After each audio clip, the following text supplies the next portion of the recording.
Praise the lord. దేవునికి మహిమ కలుగును గాక. ప్రభు కృప మీకు తోడైండును గాక. అనుదిన వాగ్దానం మీరు వింటూ అనేకులకు షేర్ చేయండి. జీవం గల దేవుని మాట విన్నప్పుడు అనేకుల జీవితంలో మార్పు కలుగుతుంది, రక్షణలోనికి రాగలుగుతారు. కాబట్టి మీ వంతుగా షేర్ చేసి దేవుని యొక్క దీవెనలు పొందవలసిందిగా ప్రభు పేట కోరుచున్నాను. ఈరోజు దేవుని వాక్యాన్ని చదువుకుందాం. ఆదికాండం 43:33 వచనాన్ని చదువుతున్నాను. మీకు క్షేమము కలుగునుగాక, భయపడకుడి. దేవునికి మహిమ. దేవాది దేవుడు ఉదయ కాలమున ప్రభు మనతో మాట్లాడుతున్నాడు. మీకు క్షేమం కలుగునుగాక, మీకు భయపడకుడి అంటున్నాడు. ఈ ఆది కాండంలో యోసేపు ఈ విషయము తన అన్నలతో మాట్లాడుతున్నారు. వారి అన్నలు ఐగుప్తుకి ధాన్యం కొరకు వెళ్ళినప్పుడు వారి అన్నలు అని గుర్తుపట్టి వారి ఎడల కొంచెం కఠినంగా వ్యవహరించినప్పుడు వారు భయపడ్డప్పుడు మరొకసారి యోసేపు వారి హృదయాన్ని పరిశీలన చేస్తాడు. మీరు మారారా లేదా అని.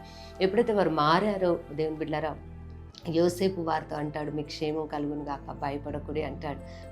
యోసేపుని వారు హింసించారు, కానీ యోసేపు వారి క్షేమాన్ని కోరుకుంటున్నాడు, వారికి ధైర్యాన్ని పంచుతున్నాడు. ఈరోజు దేవుని వాక్యాన్ని వింటున్న దేవుని బిడ్డ, కొంతమంది నీకు శత్రువులు ఉండొచ్చు, నిన్ను హింసించి ఉండొచ్చు, కానీ వారి క్షేమాన్ని నువ్వు కోరుకో, వారిని ధైర్యపరచు.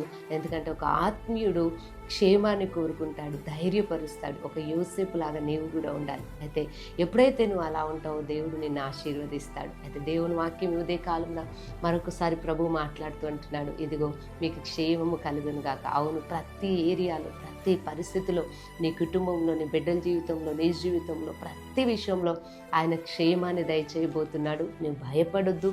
ఎందుకంటే మన దేవుడు క్షేమాన్ని కలుగజేసి ధైర్యమునిచ్చి కృపచేత నింపి నడిపించే దేవుడు. కాబట్టి అన్ని విషయాల్లో దేవుని క్షేమాన్ని దయచేయబోతున్నాడు. భయపడొద్దు. ఈ మాట నమ్మి ప్రభుని స్తుతించండి. మీ కొరకు చిన్న ప్రార్థన చేస్తాను.